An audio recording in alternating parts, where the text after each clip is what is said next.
Welcome to the Schmoopydady streaming experience. I'm your host, as per usual, Schmoopydady. In case the first time you're watching one of these videos, I'm a monthly Hearthstone Wild Legend player who typically hits Legend first of the month, and after that I goof off. And when I goof off, I play your decks.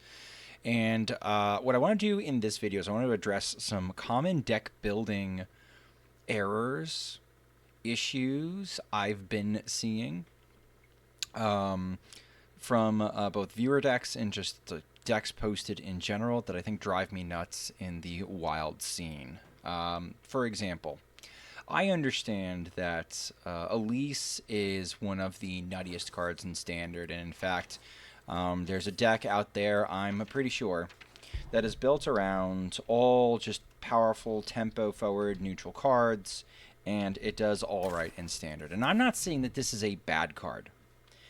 I'm saying in Wild, if you have to do crazy shit like run Wisp in order to get Elise active, I don't think it's worth it.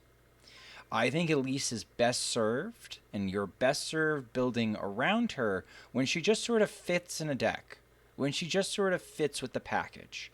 Sometimes, and let's say like great example might be something like Reno Paladin, where you're already running the Ceaseless Expanse and a bunch of other cards. Elise seems like an easy slot into that deck without a whole lot of issue. Maybe Reno Warlock for a similar reason. Because you're already running Raised Dead and you're topping out hopefully at like 9 mana with Sargeras. And so when we look at like Lerock's Hunter, which is the deck that I have in mind, in the forefront of my mind, where it at least makes the most sense in Wild, we're using her to make more copies of Goldrins. And the more copies of Goldrins you have, the more you can bring back with Stranglethorn Heart. That makes sense to me. But that doesn't mean we start running fucking Wisps in decks just because we want Elise active. That seems just dumb and bankrupt, and she's just not worth it. She's good, but you really needed an excellent reason to run her and to bend over backwards to make her fit. That just seems like wrong to me. The other thing I see is people mindlessly plugging in Ysera into their decks. They're just like, well, I want more mana, and they just jam this in there in whatever their pile is. And, like, most of the time, this card is not getting played. It's a dead card in your hand, and it's also benefiting the opponent. The opponent is also getting the max mana cap released off of their cards as well. So unless you're leveraging this advantage better than your opponent is, I think you're putting yourself at a disadvantage running a bad card in your deck. You want an example of where it's being used properly? I think in Hostage Mage.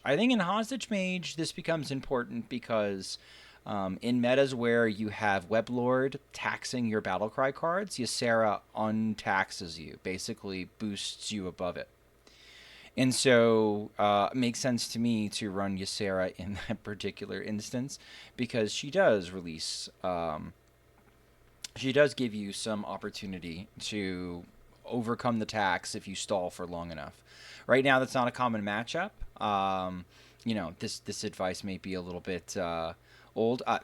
Astral Communion is another example. Basically, without Ysera Emerald Aspect, Astral Communion I don't think is a real deck. The fact that she does get the mana boost over 10 and also Astral boosts you into that cap is incredible. Great reason to run her. But don't just jam her in your piles of 40 cards. It doesn't make any sense. Mindlessly jamming the Ceaseless Expanse. Chat, do you know how hard? Do you have any idea how hard it is to get this thing down to 0 at this point with this mana cost, even in Wild? It's incredibly difficult. At 100, it was much more manageable. It was happening much earlier in the game. At 125, it's still costing like 20, and it's brutal. But a place where it makes sense is decks that are obviously chucking this at the opponent's face, like Holy Wrath, or trying to gain 125 armor, which I think for Reno Warrior is bait. I think the number of cards you have to run in order to make the Ceaseless Expanse go gain armor combo worth it makes it not worth it for me.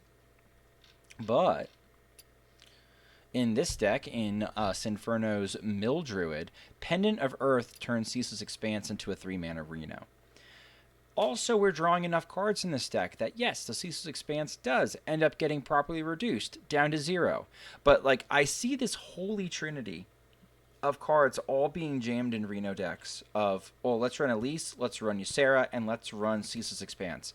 And none of the 3 cards are really getting leveraged to their fullest extent. There might not be great copy cards that for Elise, and like obviously the 1/1 copy aspect or the copy aspect of the Elise's locations is one of the most busted aspects of having her. There's like no good copy targets.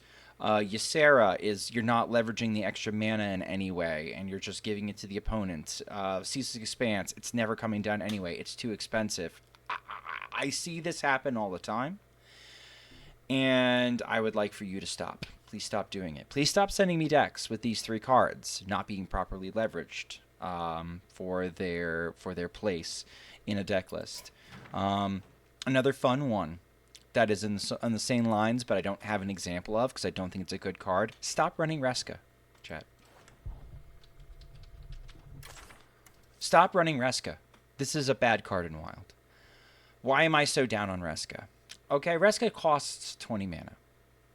Okay, but Schmoopy, every time a card dies, a minion dies, this gets reduced. Okay, sure, that's fine. So when is it coming down?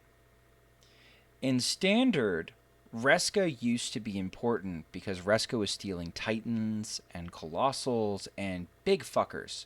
You were getting some big, high-value minions that still had some onboard impact. In Wild now, Reska is borrowing an egg? Maybe, probably not even an egg. Like you're not stealing anything that's high impact.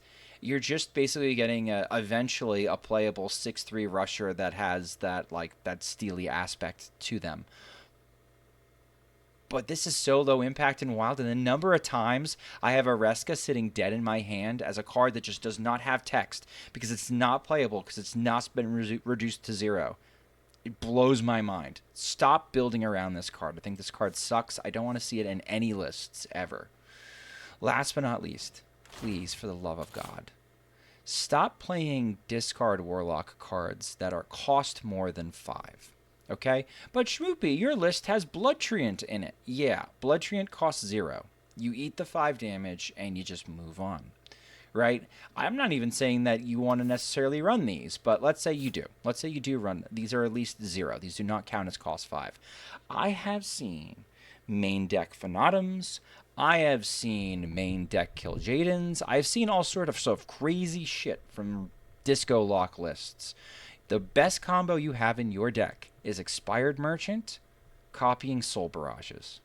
And if you really need more gas than that, run an ETC. In the ETC, I would suggest running Phanatum, Lord of the Opera. Tome Tampering is pretty nasty, especially if you're running Furnace Fuels, which might be good in the deck that I have. Or Smothering Starfish if you absolutely hate losing to Egg and Boar decks and you can manage to get them to tempo out one of the 2 things and silence it before it punishes you.